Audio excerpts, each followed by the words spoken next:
Hello, welcome to another episode of Katie's Kitchen. I know it's been a while since I last posted one of these, or posted anything really, but I've decided today to make another Katie's Kitchen episode. Since I've been home in my gap year, honestly just to rest because I've been really burnt out, I have been baking every week for the past month or two, so you haven't been seeing any of it, but I was like, I'm baking every week. I should just make a Katie's Kitchen episode. So today we are making scones. Honestly, these past few weeks I've been trying to bake something new every single week, but scones are the first thing that I am actually repeat making. I made scones a few weeks ago. I made chocolate chip scones and everyone in my family really liked them. But the thing is, most people in my family don't like chocolate that much, so they're like, make some blueberry scones. So I'm gonna make some blueberry scones today. I also wanna make some lemon scones, but I do not have enough butter to make two different scones, because the recipe I have makes 8 scones, and I'm gonna make 8 blueberry, and then I thought I was gonna make 8 lemon. But I can only make 1 batch of scones. But I do plan to go to the store and get more butter for my second batch of scones, which I also plan to make today, just so I don't have to do like multiple sets of dishes, because that's a lot of effort. We should get started. Okay, first things first. Usually they say preheat the oven. I usually preheat the oven a little bit later into my cooking. So in my mixing bowl, I should do flour, sugar, baking powder, and salt. And then we're gonna add the butter. As we are doing this, I thought it'd be a good time to just catch up, you and me. I've been very busy. You're probably wondering, Katie, what are you even doing? Didn't you have a job lined up? I did, but I decided to take a gap year because my mental health is important to me. So, yeah. And in case you're wondering, Katie, isn't that a lot of flour? It's 2 cups of flour, but I am using a half cup because a full cup doesn't fit in this flour container. Yeah, 4 half cups is 2 cups. A 1/3 cup of sugar. And a tablespoon of baking powder.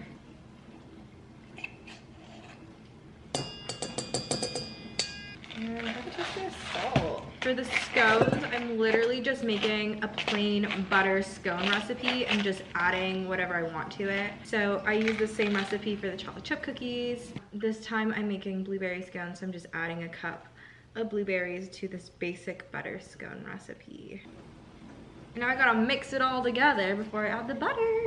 I don't usually bust out my KitchenAid, but today I am, mainly because I'm lazy. And the butter has to go in cold, and I don't want to like have to hand mix cold butter because that's impossible and takes forever. And last time I made this, I had a friend over and I literally just made him do it. So we're gonna use the KitchenAid today. Now this is gonna get tricky, but this recipe calls for 6 tablespoons of butter. I'm gonna cut the butter up into smaller chunks for throwing it in the mixer, just because these need to get to like pea size.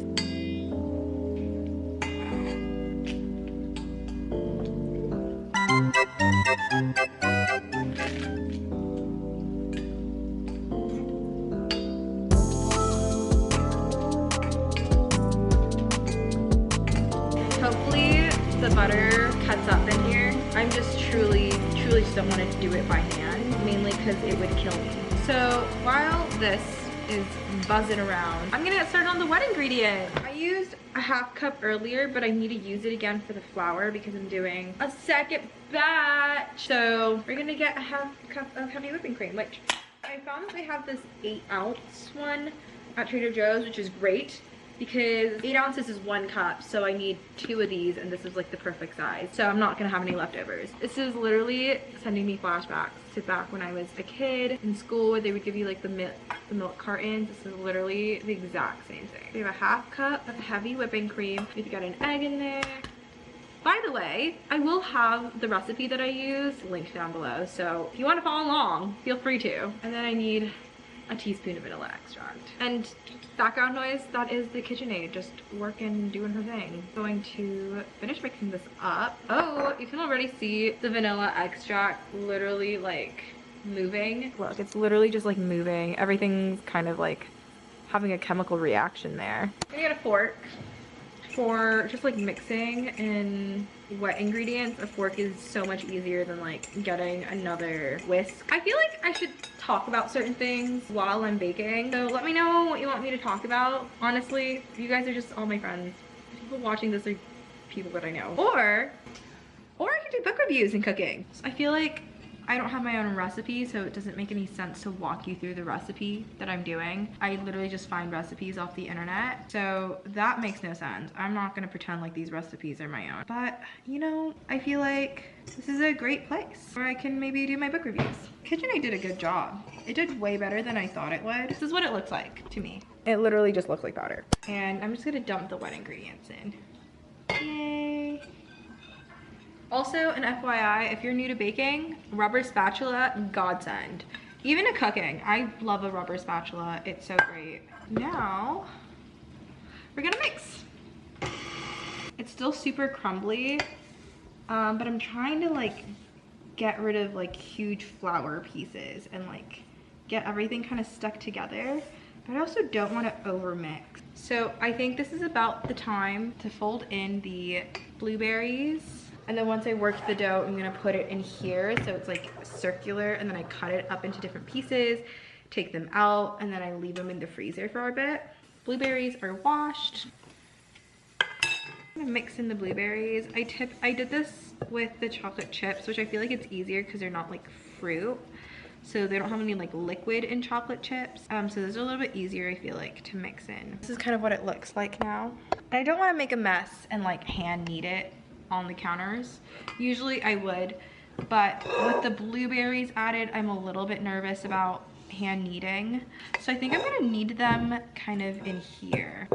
These blueberries are honestly kind of humongous. They're kind of big blueberries. Now that the scone mix is in like a flatter surface, it's a little bit easier to kind of mix it all together. I think maybe I put too many blueberries. The recipe says to add a cup of blueberries. I feel like I should have just stuck with half a cup. Now you know, if you ever decide to make this recipe, use half a cup. Don't use a full cup. A full cup is a lot. This is what it looks like now. I feel like if I had kneaded it, there wouldn't be so many cracks in here.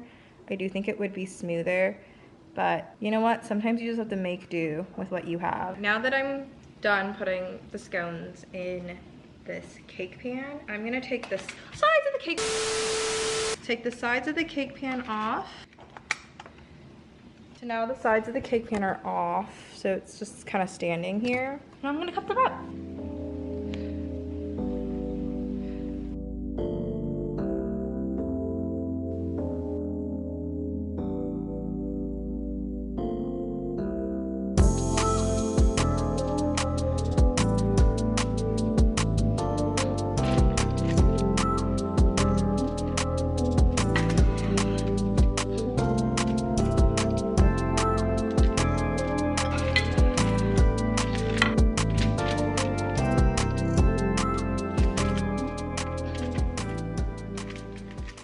Now we're gonna throw these in the freezers for about 5-10 minutes, which is great because that gives me enough time to clean up a little bit. Okay, now the scones are baking for like 20 minutes. So I have 20 minutes now to go and run down to the grocery store and get some more butter.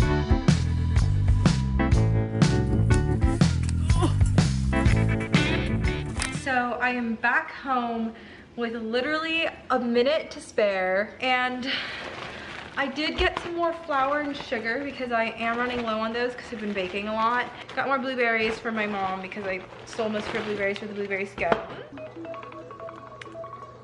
Okay, the scones are ready.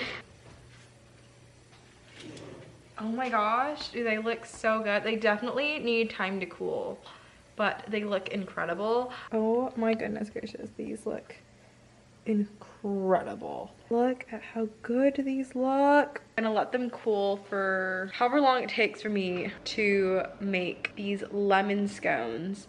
Hello. Okay, so now I have to zest a lemon. I've mixed all the dry and wet ingredients together, but I have to zest a lemon. But I've never zested lemon before, and I don't think we have a zester.